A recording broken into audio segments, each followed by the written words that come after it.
Hola, ¿qué tal amigos? Bienvenidos sean a un nuevo video de Tutoriales Gerberín. Es un perfecto caballero. El día de hoy hablaremos acerca de las bellas actrices del cine de ficheras, aquellas que encarnaron esos entrañables papeles en las sexy comedias. Así que prepárate, porque ahorita te vamos a contar quiénes aún están con vida y quiénes, lamentablemente, ya han fallecido. Nuestra primera en la lista es la recordada Alexandra Achimovich Popovich. No amigos, no estoy estornudando, así se llamaba. No es precisamente un príncipe azul. Quien después fue conocida bajo el nombre artístico de Sasha Montenegro. El taxi solo está de por medio. Lo hace por Lupe. Es que adora a su hermana. Ella nació el 20 de enero de 1946 en Bari, Italia, y posteriormente fue criada en Argentina. Poseedora de una belleza impactante, así como de una personalidad única. Dicen que ella era periodista, pero un día un productor la vio y se percató de ese rostro tan hermoso y le propuso hacer una película. Le ofrecieron $1000 y ella aceptó. Lógicamente a todos nos gusta el dinero. Desde entonces no paró de trabajar, ya que fue película tras película. Ella abrió el paso al llamado cine de ficheras cuando interpretó la película Bellas de Noche junto a Jorge Rivero. Aquella película marcó el inicio de toda una nueva temporada en el cine mexicano, en donde se retrataba la vida nocturna de México de los años 60 y 70. O en un cabaret donde te encontré bailando. Con el tiempo, Sasha fue la actriz más requerida en el cine de ficheras. Según dicen, tenía una particularidad, y era la facilidad con la que se quitaba la ropa. Ella decía que lo hacía con profesionalismo y no se sonrojaba para nada. Sus grandes parejas en el cine fueron Jorge Rivero y Rafael Inclán, con quienes hizo grandes títulos. Se decía que tenía un romance con Jorge Rivero, pero él declaró años más tarde que no, porque dijo que Sasha Montenegro era una mujer prohibida, porque andaba con el mero petatero. Y claro, nos estamos refiriendo a José López Portillo. En un principio, Sasha fue su amante porque él estaba en una relación con su esposa, Carmen Romano, pero después ella salió embarazada y, según dicen, trató de ocultar el embarazo, pero como no hay nada oculto bajo el sol, con el tiempo todo se llegó a saber y la familia de López Portillo se le vino encima para querer destruirla, acusándola de ser una mujer interesada y que solamente estaba con José López Portillo por dinero. Al final, José López Portillo terminó divorciándose y contrayendo matrimonio con ella. Eso le dio tintes de escándalo a Sasha Montenegro, quien ya era más perseguida por su relación con José López Portillo que por su carrera artística. Finalmente, ella terminó retirándose del cine y la televisión y se dedicó únicamente a su familia. En una de sus últimas entrevistas dijo: "No sé si el público se acuerde de mí, no sé si fui o no importante". Un día una periodista le dijo que era una encueratriz y se ofendió mucho y la demandó por daño moral. Pues oiga usted, ¿cómo que se ofendió si de eso comió? Pero bueno, ella no quería que le recordaran su pasado turbulento. Sasha Montenegro falleció el 14 de febrero del año 2024 a causa de un derrame cerebral, pero tenía cáncer de pulmón. Tenía 78 años y con su muerte se fue la primera reina del cine. Amigos, ahora pasamos a hablar de nuestra número 2 en esta lista de las famosas reinas de las sexy comedias. Estamos hablando de Angélica Elizabeth Chaín Martínez. Ella nació en Orizaba, Veracruz, y desde muy joven le gustó el escenario. Empezó trabajando en bares, sí, como lo escucha, en bares de mala muerte, donde hacía shows burlesque. En otras palabras, bailaba sin ropa en lo que ahora podríamos decir un table dance, que en aquel entonces le decían burlesque. Allí fue donde llegaron los productores, la descubrieron y le ofrecieron papeles en el nuevo cine mexicano, ese cine que ya levantaba cejas y que se hacía con mucha picardía. Angélica no pasaba desapercibida, pues era poseedora de una belleza natural. Rápidamente se empezó a colocar entre las favoritas del público y el éxito le llegaría definitivamente en los años 80. Según dijeron en esa época, Sasha Montenegro estaba embarazada, y fue entonces que Angélica Chaín aprovechó para tomar su lugar como la nueva reina del cine de ficheras. Junto al lado de Alfonso Sayas, hicieron unos grandes trancazos de éxitos. La gente hacía colas en el cine para ir a ver El Día de los Albañiles o El Ratero de la Vecindad, dejando claro que Angélica Chaín levantaba cejas. Sí, pero vendía más boletos que nadie. ¡Ah, caray! Yo nunca la vi en la taquilla. No, hombre, me refiero a que gracias a ella, la gente iba al cine. Le empezaron a llegar regalos. Le llenaban el camerino de los cabarets donde trabajaba con rosas, joyas, regalos costosos, abrigos de piel que llegaban de políticos, y según dicen, ella era muy selectiva. Escogía únicamente a los que tenían más varo para salir con ellos a dar la vuelta. Sí, cómo no, chuchis. Si a mi prima la Yayis por una hamburguesa se la llevaron al hotel, ahora imagínense por un abrigo de piel. Los romances continuaron hasta que definitivamente le llegó el amor, aunque según dicen muchos, ese amor estaba disfrazado de muchos dólares. El caballero que la pretendía era uno de los hombres más ricos de México, Enrique Molina Sobrino, dueño de hoteles y cabarets, y de la embotelladora de Pepsi-Cola para México, que más tarde vendería por la cantidad de $1,500 millones. Una cifra brutal. No, hombre, así, con todo ese varo, cualquiera se enamora. Y sí, este caballero adinerado se llevó a Angélica Chaín, y nunca más la volvieron a ver en el cine de ficheras. Angélica continúa con vida, y tiene en la actualidad 69 años. Pero ya no se quiere juntar con la chusma, dicen. Nuestra siguiente en la lista es nuestra número 3. Aquí tenemos a Rosy Mendoza, quien nació con el nombre de María del Rosario Mendoza y fue una de las actrices del cine de las sexy comedias más recordadas. Protagonizó películas taquilleras al lado de los más grandes actores como Andrés García, Alfonso Sayas, El Caballo Rojas y Luis de Alba. A ella le gustaba mucho el baile y era poseedora de una de las cinturas más pequeñas del mundo del espectáculo. De hecho, el músico cubano conocido como Dámaso Pérez Prado le compuso El Mambo de Rosy y fue conocida como la cintura más breve. Rosy también participaba en palenques y se llenaban los lugares donde se presentaba. Por muchos años llenó cabarets y teatros. Participó en diversas obras de teatro y tenía un estilo irreverente, lo cual la colocó como un símbolo del cine nacional.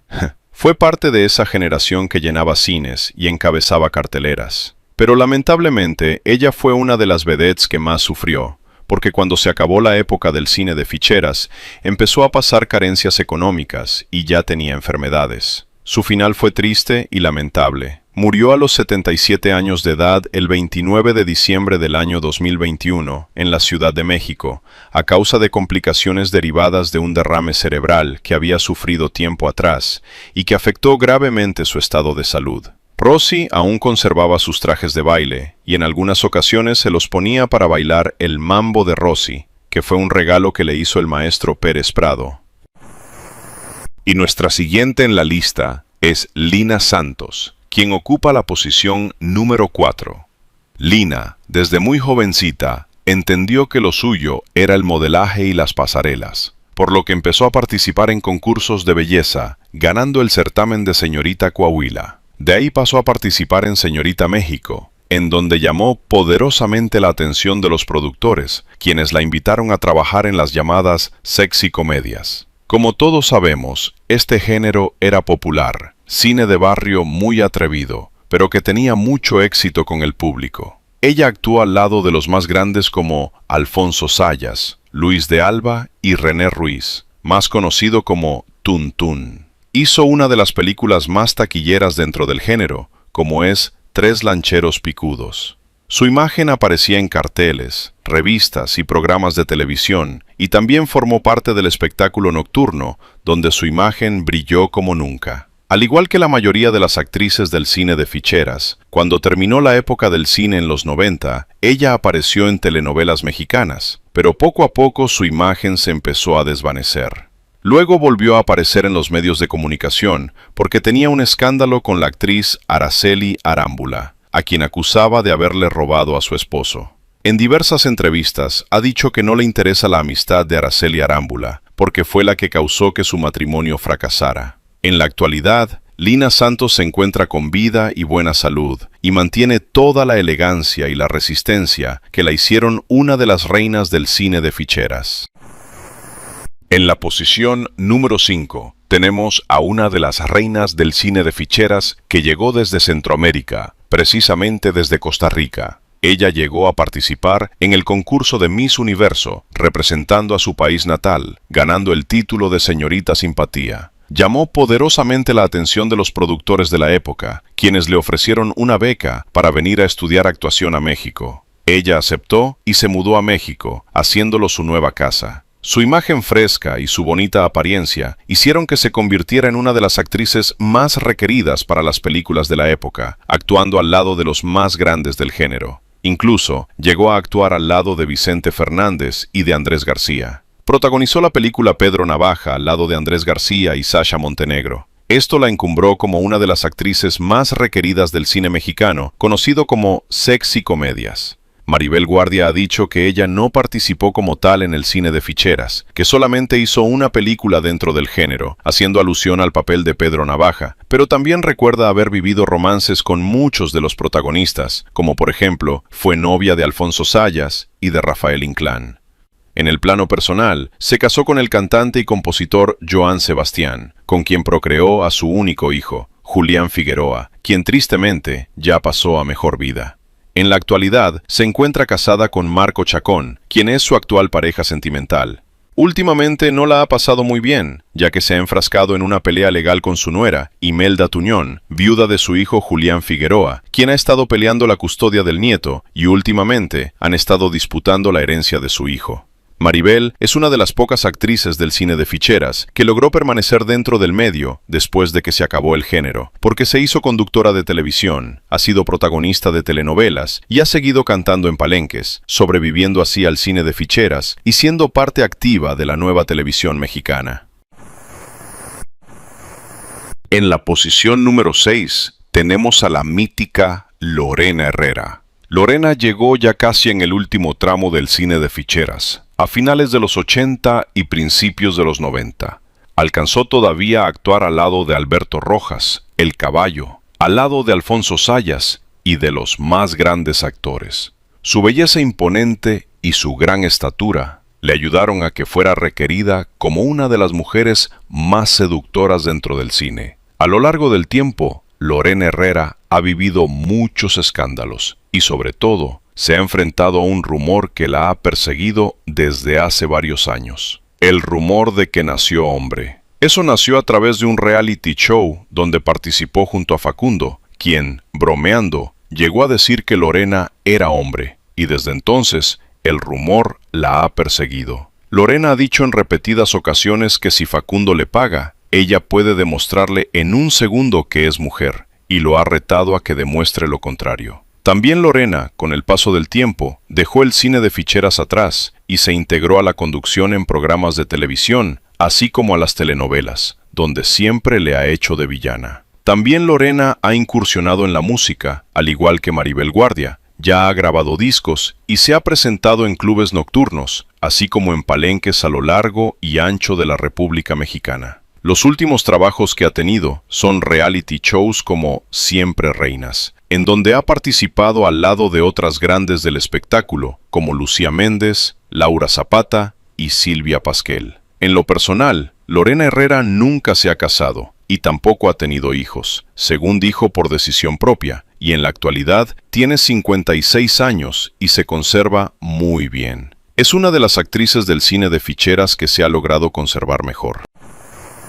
Nuestra número 7 es Isaura Espinosa. Es una actriz mexicana que logró construir una carrera sólida tanto en el cine popular como en la televisión, destacándose por su elegancia y carácter firme. Durante los años 80 participó en el cine comercial mexicano, incluyendo comedias picarescas que dominaban la taquilla en esa época. Compartió créditos con figuras importantes del momento, y formó parte de esa etapa del cine que combinaba humor atrevido con historias ligeras. Aunque estuvo dentro de ese ambiente, nunca fue una actriz escandalosa ni encasillada únicamente como símbolo sensual. Su presencia aportaba más bien carácter y presencia femenina fuerte dentro de las tramas. Sin embargo, fue en la televisión donde consolidó realmente su trayectoria. Participó en múltiples telenovelas exitosas, interpretando con frecuencia a mujeres elegantes, madres estrictas, figuras de autoridad o personajes con tintes de antagonismo. Su capacidad para sostener papeles secundarios con fuerza la convirtió en un rostro constante en la pantalla chica por varias décadas. Físicamente se distingue por rasgos finos, rostro armonioso y una mirada intensa que transmite seguridad. Su porte siempre ha sido estilizado y sobrio, más asociado a la elegancia clásica que al exceso. En escena proyecta firmeza, seguridad y una personalidad decidida. No es el perfil de mujer ingenua, sino de mujer que impone respeto. En resumen, Isaura Espinosa representa constancia, elegancia y carácter. Una actriz que supo adaptarse a distintas épocas del espectáculo mexicano y mantenerse vigente sin depender del escándalo, sino del trabajo sostenido y la presencia sólida frente a cámara. Nuestra número 8, Jacaranda Alfaro, fue una de las actrices que formaron parte del auge del cine popular mexicano durante los años 80, especialmente dentro del llamado cine de ficheras y la comedia picaresca.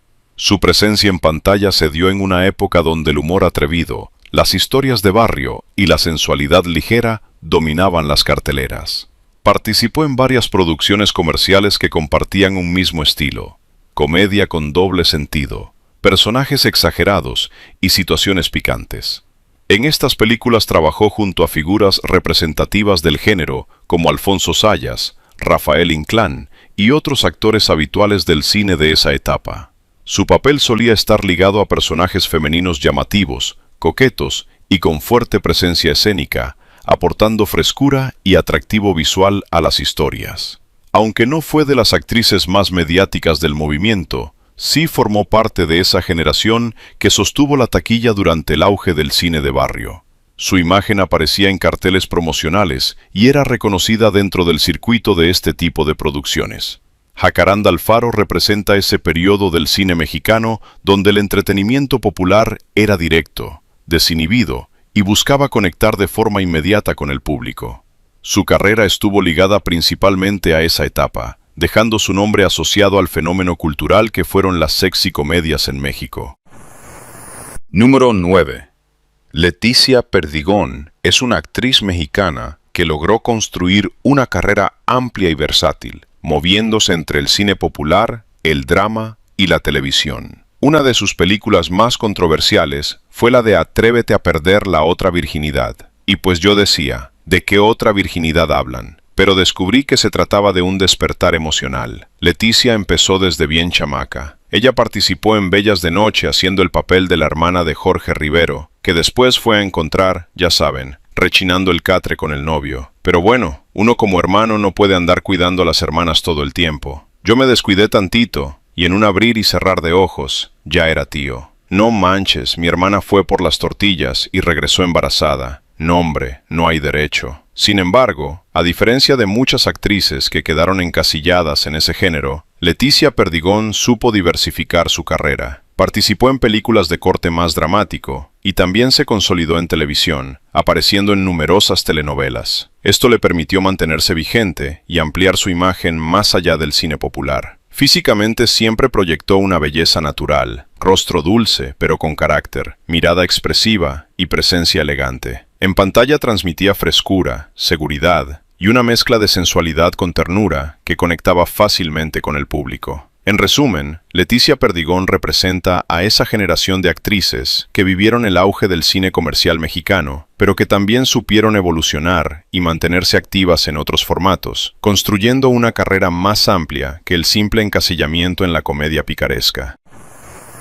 Número 10. Maribel Fernández, mejor conocida como La Pelangocha, es una actriz y comediante mexicana, nacida el 9 de marzo de 1954 en la Ciudad de México. Su apodo La Pelangocha viene de su participación en el programa Mi Secretaria junto a Pompín Iglesias. Allí le decían, «Es usted una pelangocha», y de allí se le quedó el apodo. Cuentan que cuando Maribel Guardia llegó a México, se llamaba Maribel Fernández, por lo cual se tuvo que cambiar el nombre a Guardia. Tuvo un tórrido romance con Luis de Alba, de quien se enamoró profundamente, pero no funcionó porque Luis estaba casado, pero ha declarado que fue el amor de su vida. Su carrera comenzó en los años 70, en una época donde la comedia mexicana vivía una transformación hacia el cine popular y las sexy comedias. A diferencia de muchas figuras del momento que destacaban por sensualidad, Maribel encontró su fuerza en la comedia física, el humor irreverente y personajes extravagantes que, la neta,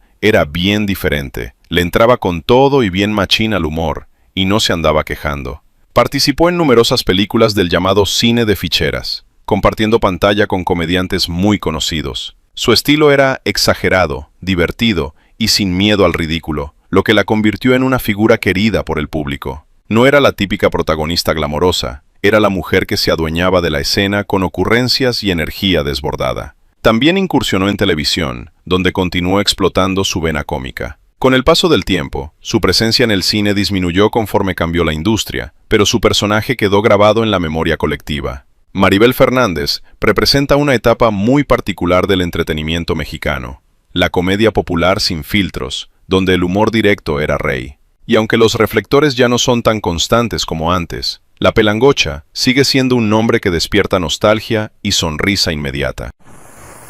Número 11. Rebeca Silva fue una actriz mexicana vinculada al cine comercial de los años 70 y 80, especialmente a la etapa conocida como sexicomedias o cine de ficheras. Surgió en un momento donde el espectáculo nocturno, el teatro de revista y la comedia pícara dominaban la cartelera. Antes de consolidarse en la pantalla grande, formó parte del ambiente de vedettes y espectáculos en vivo, donde la presencia escénica era clave. Ese entrenamiento le dio soltura y confianza frente a la cámara. En el cine, interpretó papeles sensuales y personajes secundarios que complementaban a los protagonistas masculinos del género. Aunque no alcanzó el nivel de fama de algunas figuras principales del movimiento, Rebeca Silva participó en producciones que fueron populares en taquilla y que hoy forman parte de una etapa polémica, pero muy recordada del cine mexicano. Con el paso de los años, como ocurrió con muchas actrices de esa generación, su presencia en pantalla fue disminuyendo conforme cambiaron los gustos del público y la industria tomó otros rumbos. Su nombre permanece asociado a esa época irreverente del cine nacional, cuando la comedia atrevida marcaba tendencia y llenaba salas cada fin de semana.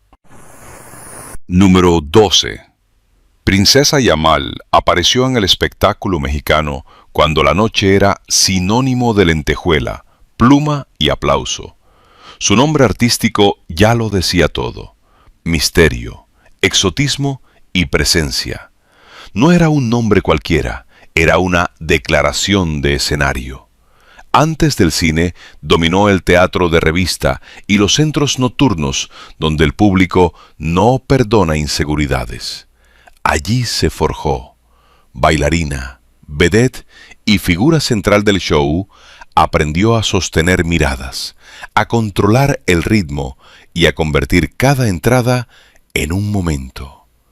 No cualquiera lograba eso.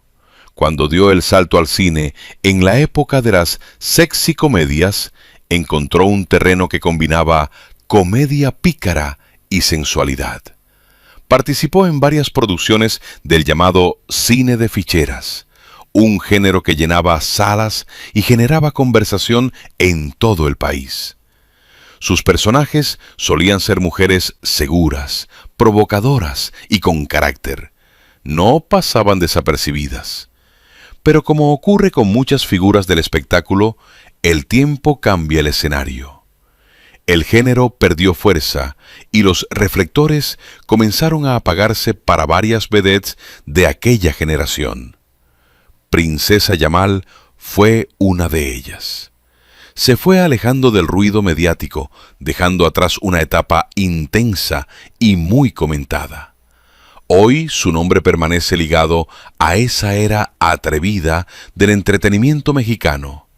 Una época donde el espectáculo era directo, sin filtros, y donde figuras como ella entendían que el escenario no es para quien tiene miedo, sino para quien sabe dominarlo. Número 13. Hubo una mujer que en el cine mexicano no pidió permiso, simplemente apareció y cambió las reglas. Su nombre, Ana Luisa Pelufo. Nacida en Querétaro, llegó al cine en una época donde las actrices debían ser delicadas, recatadas y casi intocables. Pero ella no vino a seguir el molde, vino a romperlo. En los años 50 protagonizó La fuerza del deseo, una película que hizo historia porque incluyó escenas consideradas demasiado atrevidas para su tiempo. Fue una de las primeras actrices del cine mexicano en realizar desnudos artísticos, y claro, el escándalo no tardó. Mientras algunos la criticaban, otros la veían como símbolo de valentía, porque no se trataba solo de mostrar piel, se trataba de interpretar mujeres intensas, apasionadas, complejas. Mujeres con deseo, con carácter y con decisión. Ana Luisa no fue una estrella de un solo momento. Participó en decenas de películas y más tarde en telenovelas, adaptándose a los cambios del espectáculo sin perder presencia ni elegancia. Su carrera atravesó distintas generaciones. En lo personal, vivió relaciones y momentos difíciles, como muchas figuras del medio, pero siempre mantuvo una imagen firme, segura y profesional. Con el paso del tiempo, su nombre quedó marcado como el de una mujer adelantada a su época.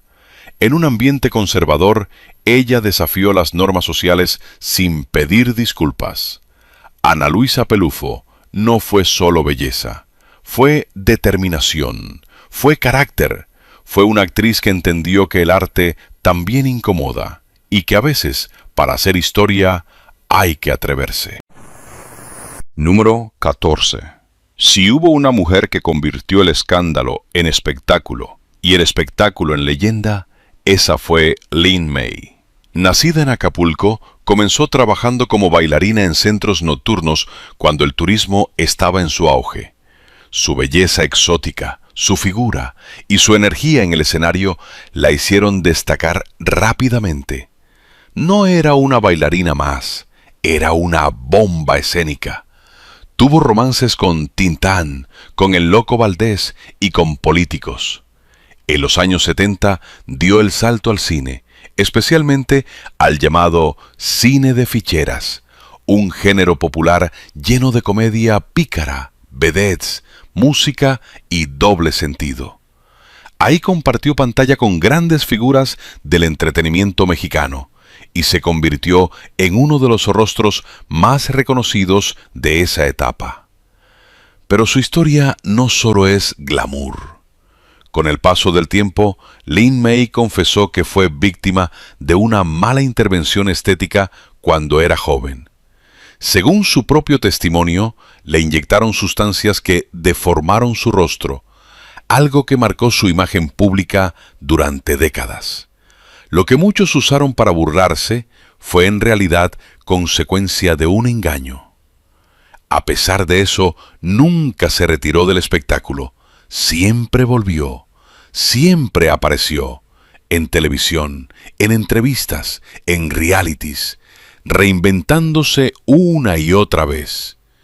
En lo sentimental también vivió momentos intensos, relaciones polémicas y declaraciones que la mantuvieron en titulares. Lin May entendió algo clave.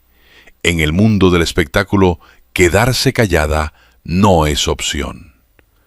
Hoy es considerada una figura icónica del cine popular mexicano, amada por unos, criticada por otros, pero imposible de ignorar.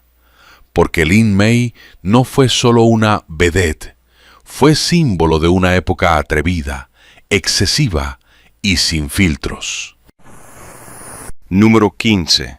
Si hablamos del cine de ficheras y las vedettes que encendieron los escenarios en los años 70 y 80, hay un nombre que no puede faltar: Wanda Seux. Nacida en Paraguay, llegó a México con disciplina de bailarina clásica y una presencia escénica que imponía desde el primer paso. No era solo belleza, era técnica, era porte, era seguridad. En una época donde el espectáculo nocturno dominaba, Wanda se convirtió en una de sus máximas figuras.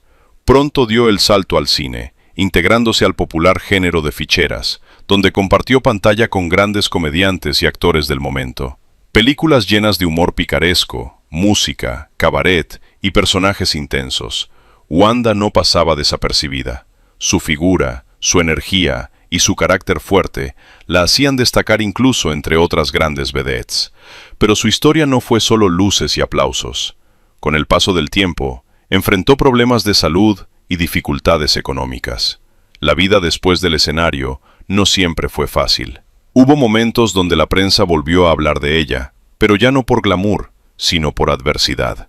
Aún así, Wanda Seux siempre fue recordada como parte fundamental de una generación que marcó una etapa atrevida del entretenimiento mexicano. Una mujer que dejó su país, conquistó escenarios y se convirtió en símbolo de una era sin filtros. Falleció en Ciudad de México, dejando atrás una historia intensa, llena de brillo y también de sombras. Wanda Seux no fue solo una vedette, fue una sobreviviente de una industria que da fama rápido, pero exige resistencia aún más rápida. Número 16. Hubo una actriz que parecía sacada de un cuadro antiguo, de esas que con solo mirar ya te estaban contando la historia. Su nombre fue Hilda Aguirre. Nació en Tamaulipas y desde muy joven llamaba la atención por su belleza tranquila, fina, sin exageraciones. No era de andar metida en escándalos ni buscando reflectores a la fuerza. Lo suyo era más discreto, más elegante. Mientras muchas competían por llamar la atención, ella destacaba sin hacer ruido, simplemente con su presencia. Debutó en el cine en los años 60, cuando la época de oro ya estaba dando sus últimos suspiros, pero todavía se hacían producciones importantes. Le tocó interpretar personajes intensos, románticos, de esos que sufrían, amaban y callaban mucho. Su rostro era perfecto para el blanco y negro, delicado, expresivo, clásico, de esos que la cámara adoraba. Trabajó con figuras fuertes del cine mexicano y se ganó respeto por su profesionalismo. No fue actriz de chisme barato, fue actriz de trabajo constante, de las que llegaban, cumplían y se iban. Cuando el cine empezó a perder terreno y la televisión tomó fuerza, también se adaptó y participó en proyectos televisivos. Supo moverse sin hacer drama. Pero su historia dio un giro fuerte. Hilda Aguirre sufrió un accidente automovilístico que le afectó el rostro, y eso cambió todo. Se sometió a varias operaciones intentando reconstruirse, pero el golpe emocional fue grande. Según ella misma ha dicho, no quiere regresar al cine. Prefirió apartarse. Hilda representa a esa generación de actrices que no necesitaban exagerar para brillar. Su legado no está en la polémica, está en esa imagen clásica de mujer elegante, casi de otra época, porque a veces el verdadero impacto no viene del escándalo, viene de la presencia. Número 17.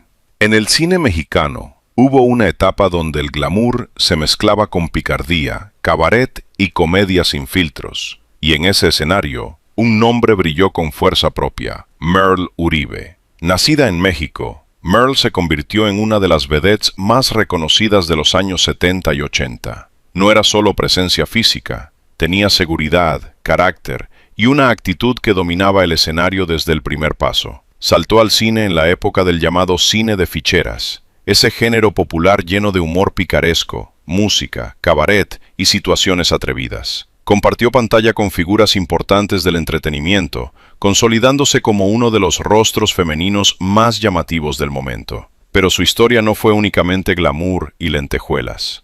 Con el paso del tiempo enfrentó dificultades personales y problemas de salud que la alejaron del brillo constante del espectáculo. Como muchas vedettes de esa generación, vivió el contraste entre la fama intensa y los años posteriores, cuando la industria cambia y los reflectores se mueven hacia nuevas figuras. Entre sus escándalos está su romance con Vicente Fernández y también su romance con Diego Armando Maradona. Merl Uribe representó a una generación de mujeres que dominaron el escenario nocturno y el cine popular con fuerza y personalidad. Mujeres que no pedían permiso para brillar. Hoy, su nombre forma parte de esa etapa atrevida del entretenimiento mexicano, donde el espectáculo era directo, provocador y sin demasiados filtros. Porque en esa época, para destacar no bastaba con belleza, había que tener carácter. Y eso, Merle Uribe lo tenía de sobra. Gracias amigos por ver este video hasta el final. Espero y el video les haya gustado. Y como siempre, si el video les gustó, no olvide suscribirse a nuestro canal y activar la campanita. Y nos vemos en el próximo video.